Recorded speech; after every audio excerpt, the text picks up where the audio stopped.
In a move as dangerous as it is predictable, Trump took to Truth Social today to issue the following announcement.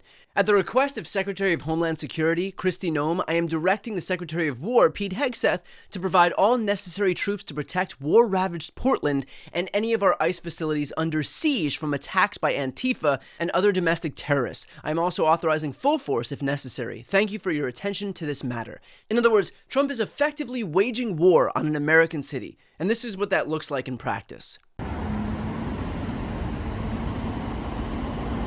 Yep.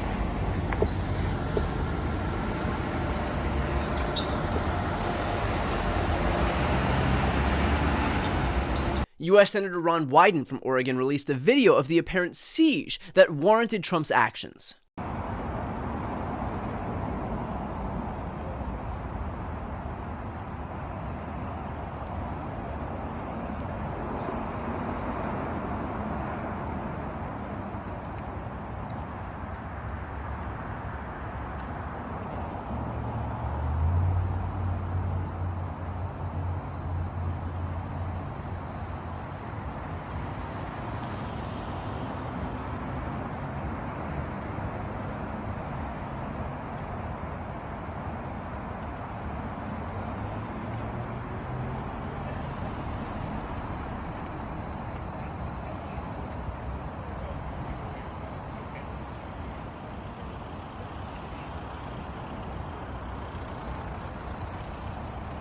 Yeah, it's straight out of Fallujah, huh?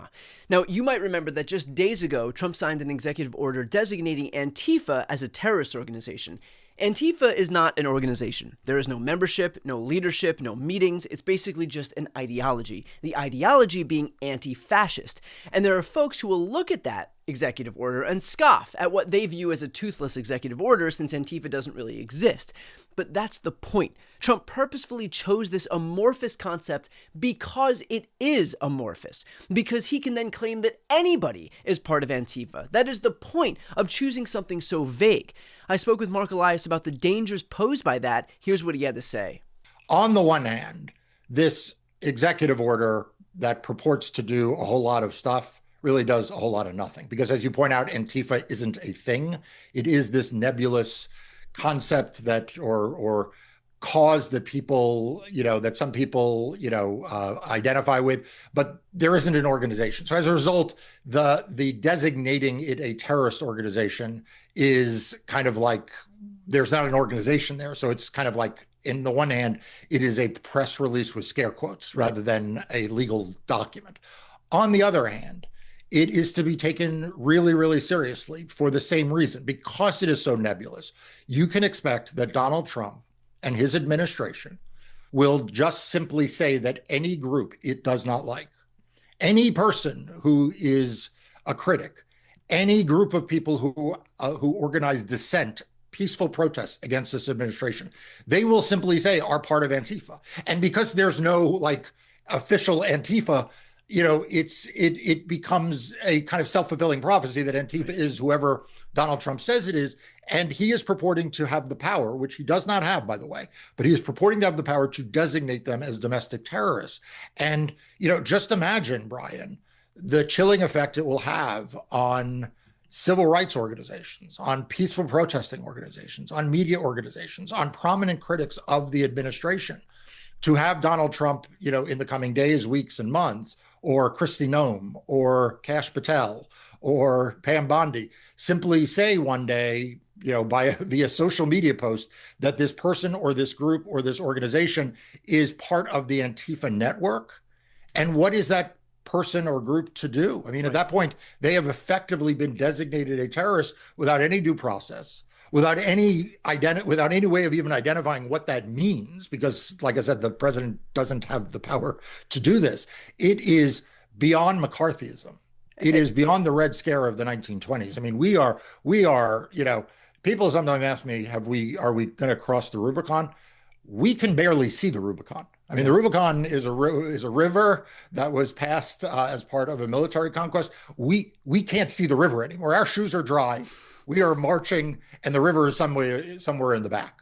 Well, that's the exact thing, because I think that some critics are thinking about this like, oh, we're good because Antifa doesn't exist, and so it's just largely a toothless order.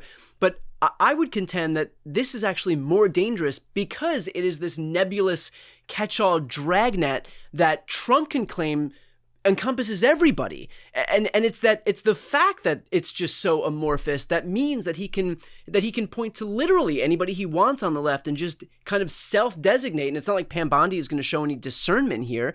It's not like she's going to be the one to say, no, Mr. President, this isn't how it works. You know, that there isn't enough of a basis to actually include these people in this nebulous catch-all term of Antifa. And so in a way, this is actually exactly what he wants because it is so amorphous. And at the end of the day, that is what Trump wants. He wants a catch-all excuse to be able to go after any and all of his political enemies. He'll sign vague executive orders that basically serve as a dragnet to encompass everyone on the left. He'll sue media outlets and companies that dare criticize him, like the New York Times, 60 Minutes, CBS, Simon & Schuster, ABC News. He'll threaten universities and law firms. He'll sick his FCC on comedians like Stephen Colbert and Jimmy Kimmel. Trump is not looking to usher in law and order. He is looking to obliterate it and usher in a system where the law is whatever he wants.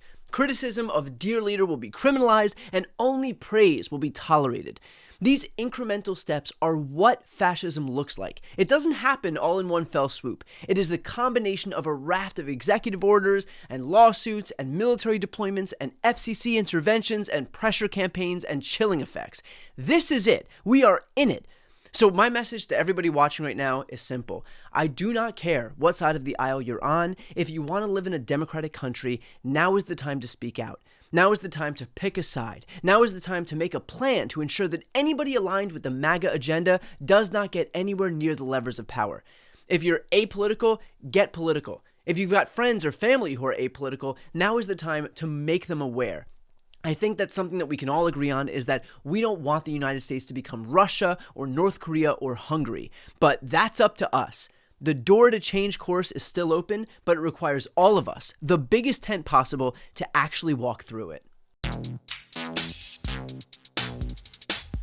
Before you go, if you enjoyed this content and you want to see more and support independent media, please subscribe to this channel. The subscribe button will be right here on the screen. But second, the reality is that we are now in a political environment where this administration can lean on any of the social media platforms to suppress certain voices if they don't like critical coverage.